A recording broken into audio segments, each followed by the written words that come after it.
Bom, pessoal, tudo bem? Bom dia. Começando aí mais um Morning Call. Hoje, muita notícia, muita coisa.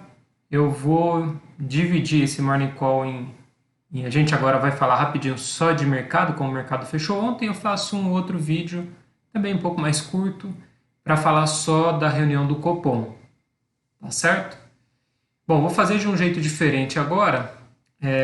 A ideia é a gente falar um pouco sobre os índices de ontem, né? Como que fecharam os índices de ontem. Então eu vou colocar aqui na tela para a gente poder ver. Bom, basicamente aqui vou começar com ações, né? Bom, ontem o índice Bovespa ele fechou em baixa, uma leve baixa de 0,5%, 79.063 pontos. Aqui eu pego até o gráfico, né, do Bovespa. Ontem fechou em 69.063 pontos. Qual foi o grande fator? Ontem teve bastante notícia, né? Por um lado, o negativo teve o rebaixamento da nota do Brasil por uma grande agência de risco. Embora isso não tenha tido um efeito tão forte, né, nas posições. Na ponta positiva, a gente teve as varejistas ontem subindo muito forte. Tivemos um dado de vendas online lá fora vindo muito forte nas empresas americanas, empresas. Eu vou falar mais ou menos o mesmo setor, né? Mas setor de tecnologia lá nos Estados Unidos. Algumas aqui no Brasil dessas empresas, como Magazine Luiza, se colocam como empresa de tecnologia, mas aqui a gente coloca todas elas como varejistas.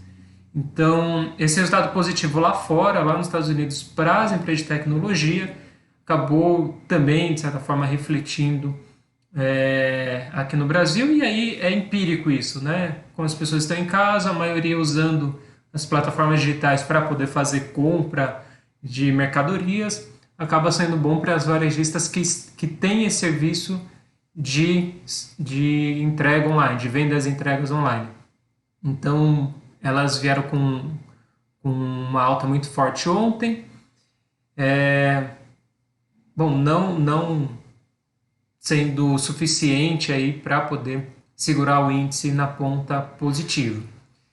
Lá fora tivemos um dia muito parecido com aqui, o S&P 500 fechou também em leve queda, fechou uma queda de 0,70. Tivemos um câmbio recorde ontem no fechamento, então deixa eu ver se eu consigo colocar aqui o câmbio. O câmbio ontem fechou pela primeira vez acima de 5,70. Então ontem tivemos, vou colocar um gráfico de um dia, vou colocar de um mês. Vou colocar aqui de um mês. Então olhem como o câmbio ele está numa alta, né?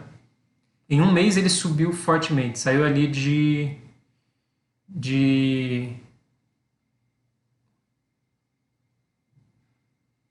aqui tá alguma coisa. Aqui ele já pega bem lá de trás, estava pegando lá de 2001. Vamos pegar aqui de 2019, né? Aqui, ó, de março 2018, 2019. 2019. Em janeiro de 19, bom, vamos aumentar isso aqui. É muito. Olha, se a gente pega aqui, ó, de fevereiro de 2020 para cá, o dólar só tem subido, né? Então, essa alta forte fez com que ontem ele fechasse acima de 5,70. Aqui a gente já vê ele atualizado para hoje, tá? Então, hoje abriu uma alta aí chegando a 5,76 agora. Então, o dólar realmente numa alta muito forte. ontem muito impulsionado aí pelo mercado meio que precificando, de certa forma, a queda de juros mais forte, e aí os juros mais baixos ele acaba afetando o câmbio, né?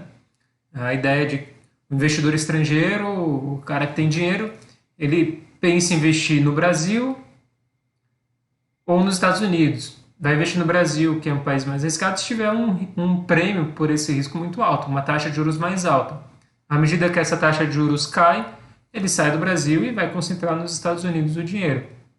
Então a queda de juros ontem à noite, na verdade o mercado meio que precificando isso durante o dia, fez com que a moeda americana aumentasse muito forte durante a sessão.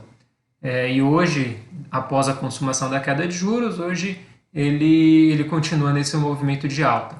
Tá? Então o dólar subindo aí, fechando em 5, acima de 5,70 hoje, ontem e hoje já acima de 5,76. Tivemos um outro dado bastante relevante, que foi a questão da aprovação em segundo turno da PEC do orçamento de guerra. Ela é muito importante porque, de certa forma, libera o gasto do governo, né, que já tinha sido liberado após sido colocado a calamidade pública, mas o ponto relevante para o mercado financeiro é que agora o Banco Central ele pode também, claro que agora ainda vai passar pela promulgação, mas tudo sendo aprovado, o Banco Central ele vai poder comprar títulos privados no mercado secundário. Era o grande ponto, né? Até agora, o Banco Central ele não pode comprar, não pode chegar no mercado e comprar uma debênture, por exemplo, não pode comprar uma letra financeira, ele não pode entrar comprando títulos de emissores privados. Quem faz isso, quem injeta esse dinheiro no mercado, são os fundos de investimentos, fundos de crédito, são os grandes bancos com as tesourarias, eles quem colocam esse dinheiro. E, em última instância, na verdade, é um empréstimo para as empresas. Então lembra que quando uma empresa precisa de dinheiro, ela pode pegar empréstimo no banco, ela pode emitir ações é dinheiro próprio, empréstimo no banco é dinheiro que ela vai ter que pagar uns juros normalmente mais alto, ou ela pode emitir uma dívida.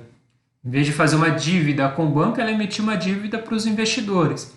Essa dívida aos investidores, se for uma empresa não financeira, pode ser chamada de debênture. E essa debênture, então, é um título que as empresas emitem para contrair dívida, né, para contrair dinheiro que ela vai ter que pagar uns juros para o investidor, então é uma dívida. O Banco Central ele não podia fazer essa injeção de dinheiro nas empresas, ou seja, comprar os títulos privados das empresas. Com essa PEC, o Banco Central vai poder sim comprar crédito das empresas, não diretamente às empresas, então ele vai fazer via mercado secundário, então são títulos que já estão nas mãos dos investidores, dos fundos, dos bancos, e ele vai colocar mais dinheiro em circulação, mas com a finalidade de ajudar as empresas, para que as empresas consigam emitir dívidas. De certa forma, ela emitiria uma dívida, o banco, o fundo, os investidores comprariam, e aí o Banco Central pode recomprar essa dívida de quem já comprou. Então, seria mais ou menos você querer vender o seu CDB, bem a grosso modo, e aí você vender para o Banco Central, ou você vender a sua debênture e você vender diretamente para o Banco Central. Tá? Então, são medidas por conta da pandemia para evitar aí um colapso no sistema. Então, esse foi o fechamento de ontem do mercado. Vou fazer um outro vídeo agora falando só de Copom, e aí eu falo um pouquinho mais do dólar, falo dos impactos nos investimentos. Acho que vai ser bacana para a gente entender como que esse mercado vai ficar agora. Tá bom? Gente, obrigado, até mais.